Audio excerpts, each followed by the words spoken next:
Leadership is a responsibility, not a position. Welcome to Leading from the Front with Dr. Gary McGrath, where experienced leaders share their own brand of leadership to help you develop and improve your own leadership capabilities. And now, here's your host, Dr. Gary. Hello, I'm Dr. Gary, making good bosses into great leaders with compassionate accountability. Here once again with our podcast, Leading from the Front. And today's guest is someone who has been working with a large company. I'll let her explain all the ins and outs of this large company, Etech Global Services, as the Chief Operating Officer. Very, very excited to have Kaylene Eckels as our guest today. Hello, Kaylene. How you doing? Hello, Dr. Gary. I'm great. Thank you for having me. Tell everybody where you're located because I can't even pronounce it. We are headquartered out of Nacogdoches, Texas. It's in East Texas. I'm not surprised you maybe haven't heard of it. I hadn't heard of it until I moved here about 13 years ago. Well, actually, I lived in El Paso, Texas, and going through Texas, it's a city that with such a unique name that you do hear about when you live in Texas. So I had heard about it. So it's world renowned, I think. It is. It's the oldest town in Texas and probably one of Texas's best kept secrets. So let's talk about this career of yours that started in Texas 13 years ago. But before that, I know you were with Dun & Bradstreet and other companies. Talk a little bit about your background and your education, if you would, please. Sure, absolutely. So I am a small town girl. I grew up in North Dakota and started my contact center career with Dun & Bradstreet. I spent 10 years there and I was a call center agent making outbound sales calls, updating business information reports, and such a great opportunity to really learn the call center business. I was an agent, I was a recruiter, a trainer, a contact center manager. I did vendor management. So really had a lot of great opportunities there to learn and grow. And then about 13 years ago, I discovered Etech and have been here ever since. So let's go back to that beginning because it seems there's a lot of things that we learned when we were young. You're making those outbound calls, you're doing those things. At the time, it might not seem like you're absorbing as much as you do. At least that's been my experience. What couple of things do you remember back to those days that you still rely on today that serves you? I think the most important thing is to really listen and build relationships with people. You know, people will buy from people they like. And I think you have to listen to really understand people and understand what their needs are. And that's true no matter whether you're calling someone on the phone or you're sitting face to face with them. Yeah, we often say in our programs that listening is the greatest gift you can give to somebody, right? Just shut up and listen, you know? Absolutely. Yeah. So let's fast forward a little bit to Etech. You started with Etech and you've had multiple positions there. Tell me a little bit about some of your background with Etech. Sure. I started as a call center director. I was a call center director for both the Nacogdoches, Texas location and Lufkin, Texas, and just worked my way up in operations, was assistant vice president of operations, where I started working with our global centers in India and Jamaica, and of course, all of our U.S. centers, and vice president of operations. And then in 2017, had the privilege of becoming the chief operating officer. So this is great because as you talk about your career, start at the bottom, become a manager, director, AVP, VP, senior VP, COO, up and down. What are some of the differences you think that you've seen or felt in the different levels in the way you interact with people? Or are there any differences in the way you interact with people and the things that are priorities and the things that are important to you as a first level director versus a senior level C-suite leader? That's a great question. I think a lot of it is similar. It's just that your influence tends to grow in terms of the number of people that you're able to touch and to collaborate with. Do you find that because there's a higher number now that you have to be more careful with what you say and how you say things? I'm not sure if careful is the right word, but I definitely am intentional about what I say. And I really want to make sure that it's not how much you say, but it is certainly what you say. And people do latch on to what you say, given your role and responsibility, and you have to be mindful of that. Yeah. In one of our previous conversations, you had talked a little bit about teams and teamwork, and I got this sense that teams is an area of real drive and importance to you. Talk a little bit about over the years and even today, what do you think are some of the real key challenges and barriers to teams coming together? And what have you done to really build teams? That is a wonderful question. I think the first priority for any leader to build teams and to build them well is selection.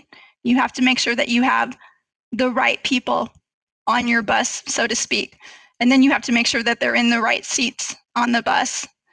I think the power of belief is important. I had the opportunity to work with people that really believed in me.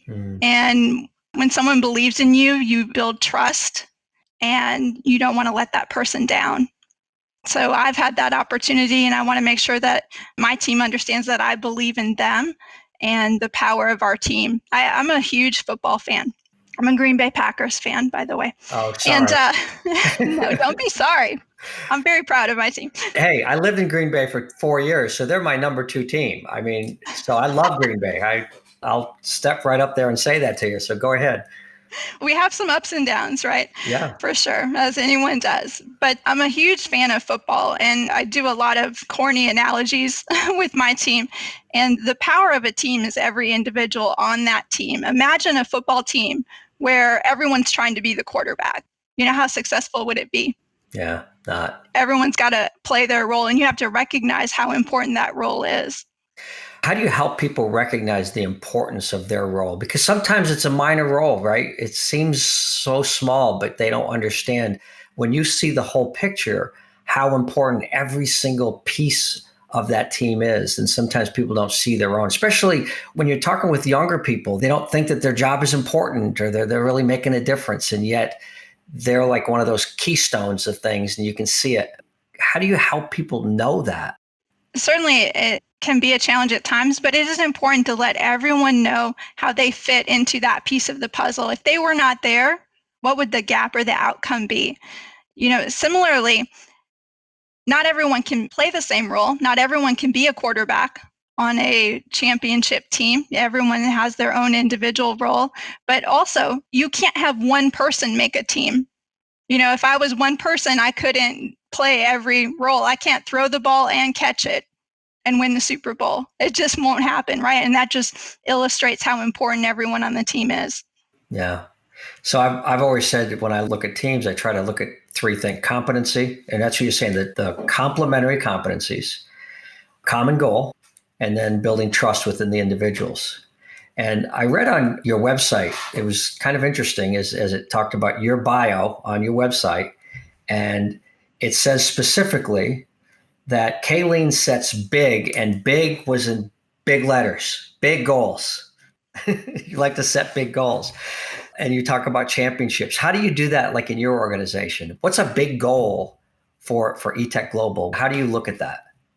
Well, I think that all starts with our vision. Our president and CEO, helped establish a vision years ago. And our vision is to make a remarkable difference for each other, our customers, and within our communities. And remarkable certainly is a big goal because remarkable, it really is always about the journey.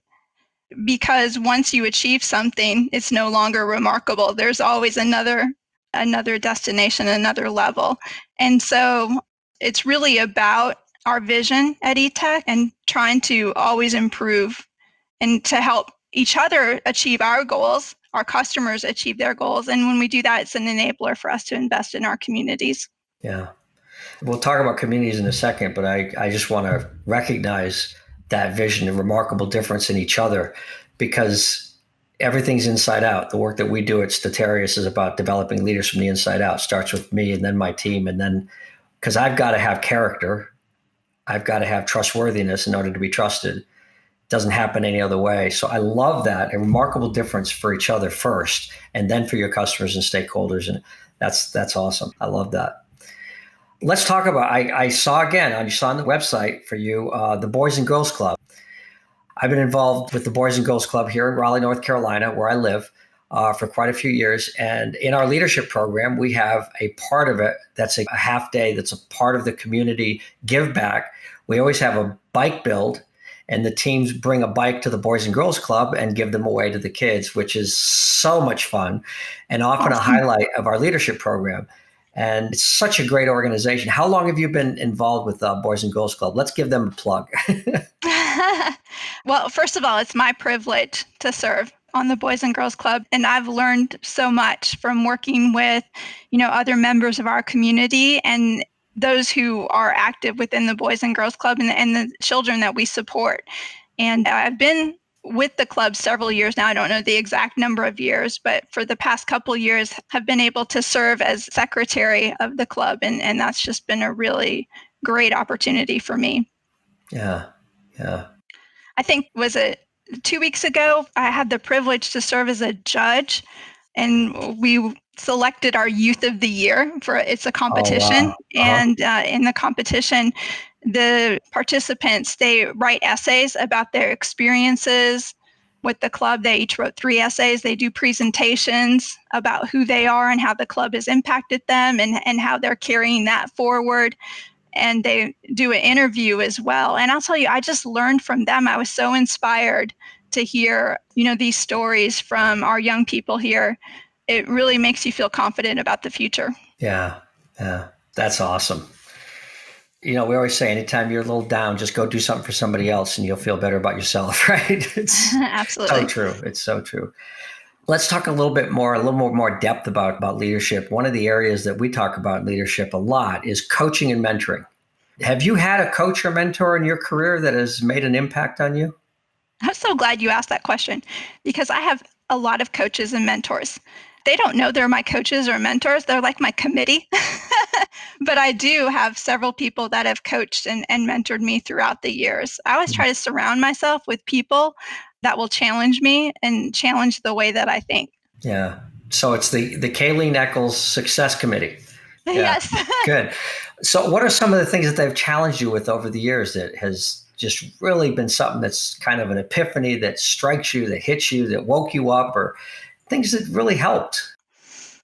I think one of the most important things is the power of relationships. This is something that I've had to work at throughout the years because I've always been interested in other people and learning about them and understanding them and trying to figure out how I can help and support them. But I would be more closed about myself personally. And, I'm not sure why that is, but it was just, something about me. And I had to really understand that to build a relationship, it's a two-way street and building trust. And you mentioned this earlier, Dr. Gary, but it's a two-way street. And so if I really wanted to have a strong relationship with someone, I had to, let them in. And for trust, you have to be trustworthy and you have to trust. Yeah. I like Patrick Lencioni's work and the 5 dysfunctions of a team and the advantage. And he talks about building trust through commitment and getting things done, but also through vulnerability. Yes. That trust in teams is built through vulnerability. And that's what you're talking about by expressing some things about yourself personally. You're letting people know that you can be vulnerable. And also we express our flaws. It makes us human, right?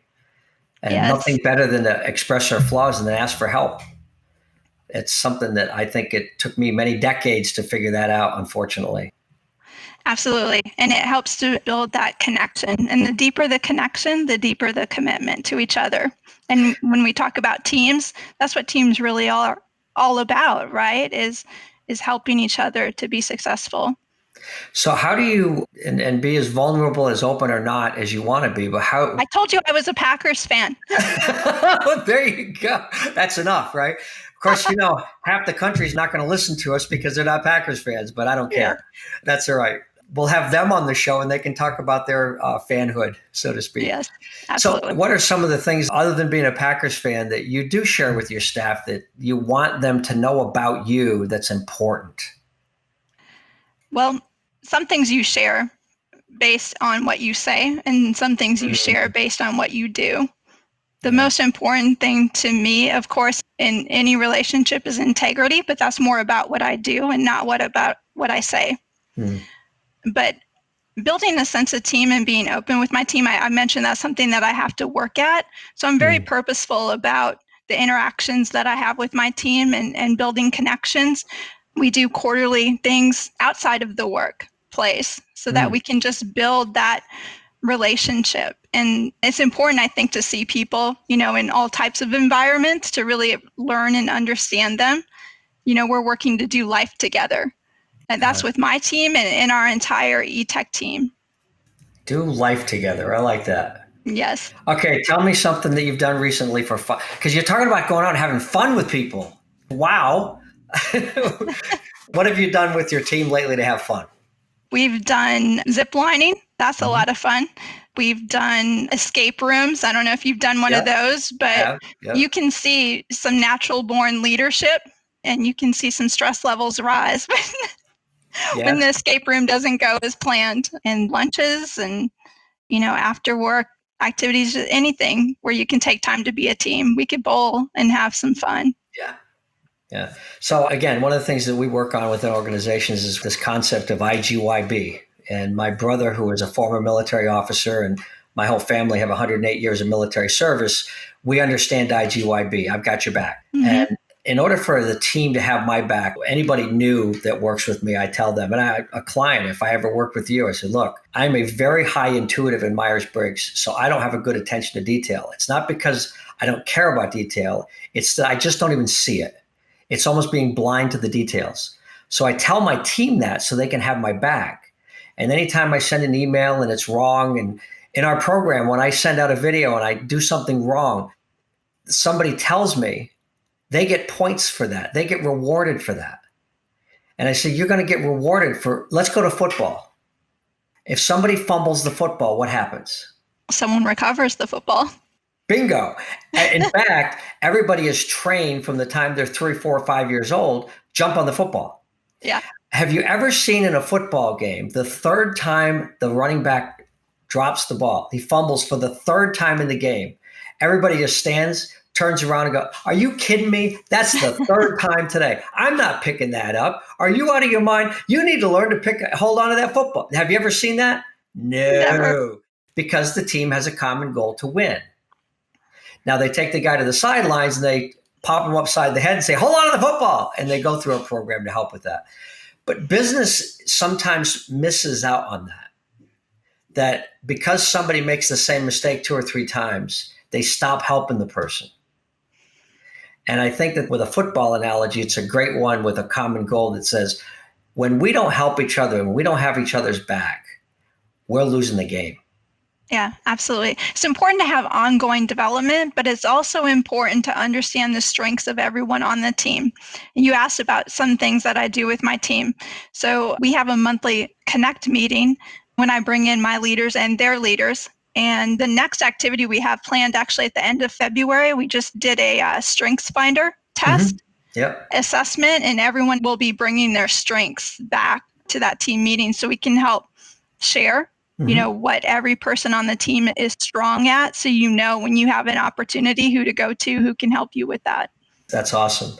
So let me just interject here. Are you familiar with strength-based leadership as well? I've not heard, no. Okay, so I highly recommend it because you can tie this into the team that you're doing, because what strength-based leadership does is it takes your strength finders profiles, those 5 strengths, and puts them into 4 domains of execution, relationship building, influencing, and strategic thinking, so that you can look at a team and put them in a chart that puts them in those 4 domains based on strengths. And you can see where the team is strong, where the team might need some areas of help, who is strong in what areas. Actually, in our company, we've developed a problem-solving methodology using those strengths at the appropriate time. Because what you don't want is when you're brainstorming some ideas, you don't want an execution person stopping the brainstorming and go, well, wait a minute, how are we going to get that done? How do we do? That's not the appropriate time. You want the strategic thinkers to be doing that. So there's a role appropriate way to apply those strengths to those domains that I think you would find very interesting. Yeah, absolutely. Yeah, you're welcome to my committee. Awesome. I love it. I think I just got drafted to the Green Bay Packers, otherwise known as Kaylene's success team, right? That's great. Absolutely. Well, good. We'll take all of that stuff about strength finders out of this whole thing, but I didn't want to lose the opportunity because you can just put those domains up in a spreadsheet and have people kind of look at it. And it's a fascinating exercise. Adds Yeah, another absolutely. dimension to it. So good. I'm going to follow up with you on that. I'd love to. So let's go back to one of the other questions that this is my favorite question. If you could write a letter to yourself and send it back 15 or 20 years, based on what you've learned over the last 15 or 20 years, what would you like to say to yourself? What advice or coaching would you give Kaylene if you could go back in time? Yes. I'm glad that you asked this question because I never thought about this question prior to you asking me this question. I would say that trust and believe in yourself and don't let doubt or fear of failure hold you back. I'm a bit of a perfectionist. I like things to be a certain way, and you never want that to hold you back because you don't learn unless you trust and believe in yourself.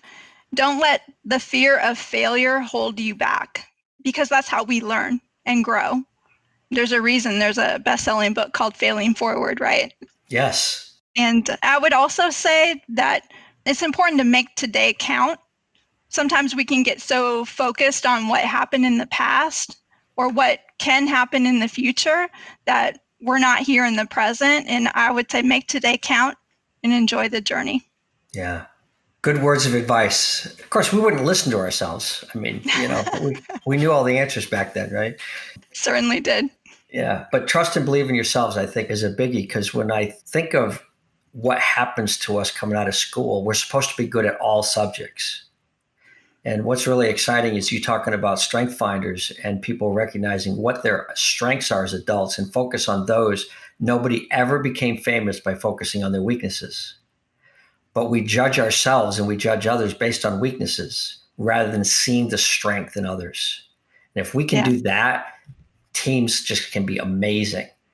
And I have my team will turn to me sometime and go, well, Gary, it was right in the email. You didn't read it? I'm like, no, it was like 3 sentences long. It's a detail. I didn't read that whole email.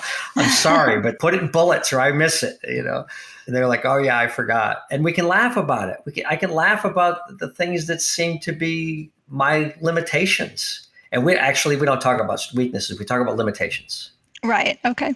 And we reposition that. I have these limitations. Okay, so what? Let me look at my strengths and let's build on that. Build on strengths. Absolutely. I agree. Yeah. Let's talk a little bit about this building of relationships and trust. It's a favorite subject of mine because if I would have written a letter back to myself, and for me, it would be 40 years ago, I would have told myself to spend more time building relationships and really understanding how to do that. I've done a much better job of that in the last 20 years. But as an engineer in manufacturing in the United States Army, it was about getting the job done. And I could have done a better job of building relationships and building trust and just taking the time with others and to hear what they have to say.